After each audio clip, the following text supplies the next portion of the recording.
코로나19 하루 신규 확진자가 계속 늘더니 이제 600명에 가까워졌습니다. 하루 사이에 200명 넘게 늘어났습니다. 코로나19 시계가 8개월 전으로 돌아간 셈입니다. 방역당국은 다음 달 초까지 매일 많게는 600명씩 확진자가 나올 수 있다고 했습니다. 확산을 막기 위해 거리 두기의 단계를 더 빨리 올렸어야 했다는 지적도 나오고 있습니다. 먼저 확진자가 400명 넘게 나온 수도권의 상황을 윤재영 기자가 보도합니다. 올해 초부터 수도권 하루 확진자 추입니다. 402명이 새로 나왔는데 코로나19가 생긴 뒤로 가장 많은 수치입니다. 8월 광복절 집회발 집단 감염 때 313명이었습니다. 발생지가 명확했던 당시보다 지금이 훨씬 심각합니다. 여러 지역의 작은 유행들이 지속적으로 발생되며 유행을 이끌고 있는 양상입니다. 관리해야 할 범위가 크게 넓어졌다는 의미로서 어느 때보다 더 많은 노력이 필요합니다. 서울 강서구 생활체육학원 확진자는 80명으로 늘었습니다. 집단 감염이 생긴 에어로빅 교습소입니다. 이렇게 계단을 내려가서 지하에 자리 잡고 있었습니다. 이 때문에 밀폐 환경이 만들어졌고 시설 특성상 사람들도 가깝게 모여 있었던 겁니다. 이름 작성이나 체온 측정은 해왔지만 그것만으론 전파를 막지 못했습니다. 창문을 통한 환기가 어렵고 에어로빅 등 격렬한 운동으로 활동도가 굉장히 높은 편이며 이용자 간 거리 두기 유지가 불가한 것으로 확인되어 특히 이곳 확진자 중엔 요양병원 근무자가 있어 병원까지 바이러스가 퍼진 상황입니다. 강서구는 공공시설을 모두 닫는 등 사실상 거리두기 3단계에 들어갔습니다. 23명의 감염자가 나온 서울 노원구청에서도 환기 문제가 있었습니다. 서울이다 보니까 닫고 있고 밀접되어 있죠. 하루 종일 계속 그 안에서 근무하니까. 게다가 퇴근 뒤 함께 식사까지 한 것으로 파악됐습니다. 서울 동대문구 고등학교와 관련 있다고 추정돼 온 마포구 홍대 세교의 집단 감염은 학교보다 교회에서 먼저 바이러스가 퍼진 것으로 확인됐습니다.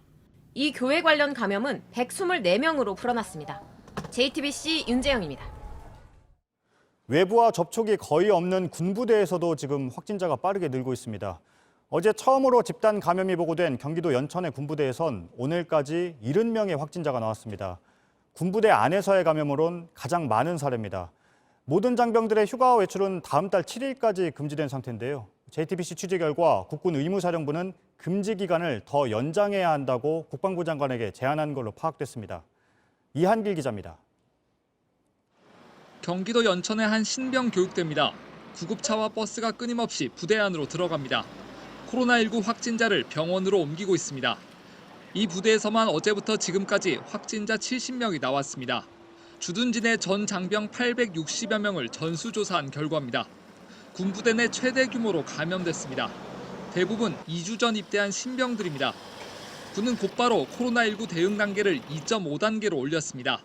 전 부대 장병들은 다음 달 7일까지 휴가와 외출이 금지됩니다. 간부들은 개인적 모임이나 회식을 연기해야 합니다. 종교 활동도 모두 온라인으로 바뀝니다. 이 같은 지침을 위반해 감염됐을 경우엔 엄중 문책하기로 했습니다. 당분간 훈련도 최소화합니다. 코로나19 상황에 따른 휴가 금지 조치는 벌써 4번째입니다. 국방부는 대규모 감염에 대비해 병상 확보에 들어갔습니다. 경기도 이천에 있는 국방어학원과 충북 괴산의 육군 학생 군사학교를 개조해 확진자를 수용할 방침입니다. 국내 감염 확산 차단을 위해 선제적이고 강도 높은 특단의 대책을 시행하기로 하였습니다. JTBC 취재 결과 국군 의무사령부는 지금보다 강력한 조치를 주장한 것으로 확인됐습니다. 어제 열린 긴급 주요 지휘관 회의에서 휴가 금지 효과가 나타나려면 3, 4주가 필요하다며 금지 기간을 더 늘려야 한다고 제안했습니다. 특히 신병들에 대해선 입영 직후 한 번 실시해온 코로나19 검사를 2차례로 늘려야 한다는 의견도 낸 것으로 파악됐습니다. 국방부와 군은 확산 상황에 따라 추가 조치를 검토할 예정입니다. JTBC 이한길입니다. 꼭 일주일 앞으로 다가온 수능이 걱정입니다. 전국 대부분의 고등학교는 오늘부터 온라인 수업으로 바꿨습니다. 또 학원도 가급적 문을 닫도록 하고 있습니다. 정부는 수험생들뿐 아니라 가족 간에도 거리 두기를 해달라고 당부했습니다. 백민경 기자입니다. 서울의 한 고등학교 정문입니다. 건물 전체가 텅 빈 모습입니다. 오늘부터 수능 당일까지 일주일간 전국 대부분 고등학교들이 수업을 원격으로 전환합니다. 수능 전날에는 운동장에서 예비 소집을 하고 건물 전체 방역에 들어갑니다. 학원들도 이번 주 대부분 수업을 마칩니다. 교육부가 수능 전 일주일간은 휴업을 권고했기 때문입니다. 일단 수업은 26일 이전까지 종료를 되었고 집에서 자습을 하더라도 모르는 부분들에 대해서는 비대면을 통해서라도 답변을 받을 수 있게끔 하는. 정부도 호소했습니다. 국민 모두가 도와줘야 수능 방역에 성공할 수 있다고 말했습니다. 특히 수험생을 둔 가족은 혹시 모를 감염도 신경 써야 한다고 강조했습니다. 수험생의 부모님과 형제, 자매 등 가족 모두가 남은 수능 일주일 기간 동안만은 가정 내에서도 가급적 거리 두기를 실천해 주시기를 부탁드립니다. 전국적으로 확진자가 늘어난 가운데 코로나19 확진 통지를 받은 수능 수험생은 21명, 자가격리자는 144명입니다. 특히 광주의 한 중학교에서는 학생과 부모 형제, 같은 반 학생 등 5명이 확진 판정을 받았습니다. 학교 안 코로나19 확진으로는 광주 전남 지역 첫 사례입니다. 수능까지 남은 일주일, 수험생들은 시험 준비 말고도 방역이란 큰 과제를 해결해야 합니다. JTBC 백민경입니다. 수도권의 거리두기를 2단계로 올렸지만 확진자는 계속 늘고 있죠. 정부가 거리두기 올리는 걸 머뭇거린 탓이라는 전문가들이 있습니다. 정부는 시점을 놓친 게 아니라면서 거리두기 효과는 다음 주부터 나타날 거라고 했습니다. 배양진 기자입니다.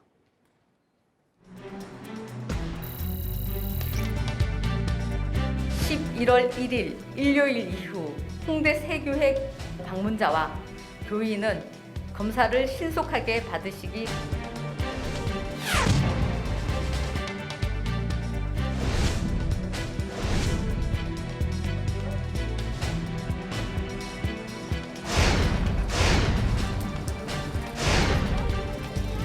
일시적 현상으로 보고 있지는 않습니다. 지속될 거라고 보고 있고. 최근 50명 넘게 확진된 중간 규모 이상의 집단 감염엔 공통점이 있습니다. 일주일 이상 발견되지 않은 채 내부에서 바이러스가 쌓였다는 점입니다.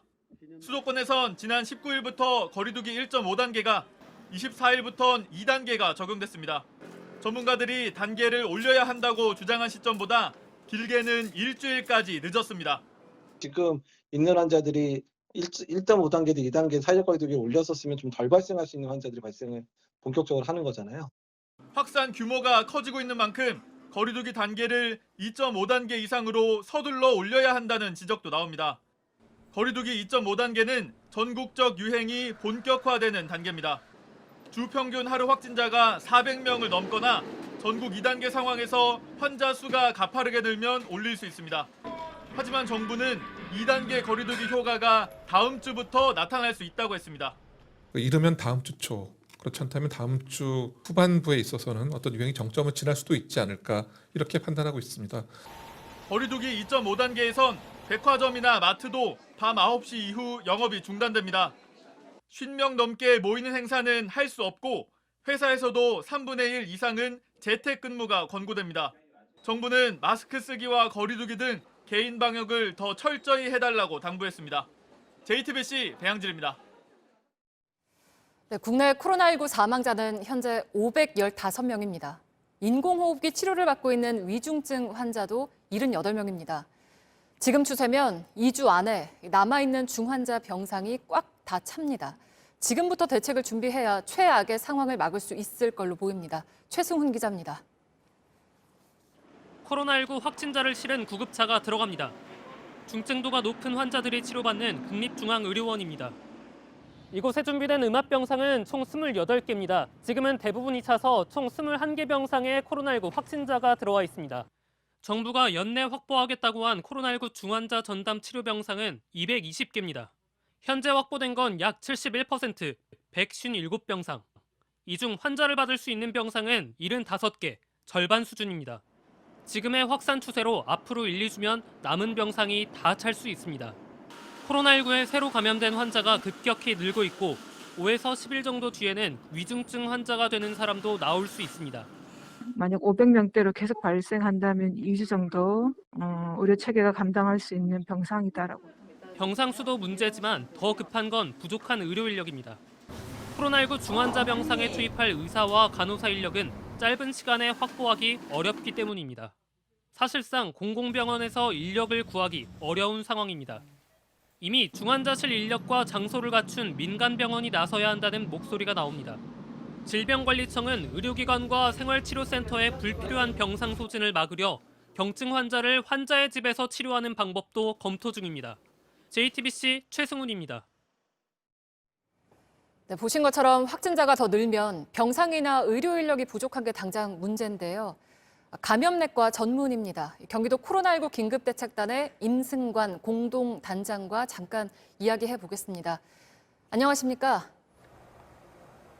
네, 안녕하세요. 네, 지금 확진자가 계속 늘면서 600명 가깝게 나온 상황인데요. 앞서 1차 유행 그리고 2차 유행 때하고 비교를 해서 지금이 어느 정도의 상황인지 얼마나 심각한 상황으로 보고 계십니까? 네, 물론 하루 발생하는 확진자의 숫자도 중요하지만 제일 중요하게 봐야 되는 특징은 크게 두 가지입니다. 하나는 전국화인데요. 오늘 아침 질병관리청의 보도자료를 보시면 전국 17개 시도에서 모두 확진자가 발생했습니다. 이거는 지난 1월 이후 처음 있는 사건이고요. 두 번째로는 전 연령화입니다. 지난 2월 달에 대구 경북 유행은 젊은 층을 중심으로 그리고 지난 8, 9월에 서울 경기 유행은 장년층 중심으로 발생했었는데 이번 세 번째 11월 유행은 모든 연령대에서 고르게 증가하는 그런 흐름이죠. 이런 전 지역화, 전 연령화를 생각할 때 이번 세 번째 파도를 안전하게 넘는 것은 어려운 숙제입니다. 네, 그러니까 지금 파도라고 표현을 해주셨는데 근데 정부는 일단 다음 주가 돼야 거리두기 효과가 좀 나타날 거다. 그러니까 좀 더 기다려보자라는 건데요. 기다려야 할까요? 아니면 당장 올리는 게 맞다고 보십니까? 네, 일단 지금 저희들이 보는 자료에서는 이 확산세가 바로 진정될 것 같은 신호가 감지되지는 않습니다. 예를 들어서 경기도의 확진자 자료를 좀 말씀드리면 제일 눈여겨서 볼 부분이 경로 미상 확진자의 숫자입니다. 이게 10월 달 같은 경우 일평균 3명 정도였는데 11월에는 벌써 일평균 8명이고요. 어저께는 각각 23명이었고 오늘도 그 정도입니다. 이런 시그널을 봤을 때 유행이 쉽게 며칠 안에 이게 하향으로 들어갈 것 같지는 않습니다. 근데 거리두기 단계의 어떤 정부 정책에 대한 질문을 많이 받는데요. 사회적 거리두기는 크게 두 가지로 구성됩니다. 하나는 정부의 정책이죠. 그리고 나머지 하나는 시민들의 실천입니다. 따라서 정부가 언제 어떤 단계로 격상하는 것과 상관없이 우리들이 이동을 줄이고 우리의 모임을 줄이는 그런 시민들의 실천이 더 중요합니다.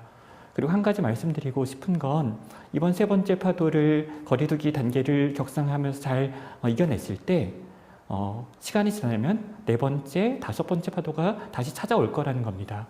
따라서 새로운 태도, 새로운 마음의 준비도 같이 필요합니다. 네, 그러면 이제 또 언제든지 다시 확진자가 크게 늘 수 있다라는 말씀이신데 그러면 혹시 지금 방역 대책 중에서 우리가 좀 놓치고 있는 점이 있다라거나 왜냐하면 병상 부족 문제라든가 이런 것들은 사실은 지난 그 1차, 2차 유행 때도 계속해서 거론이 됐던 것들인데 이번에도 또 같은 얘기들이 나오고 있어서요. 어떻게 좀 보고 계십니까?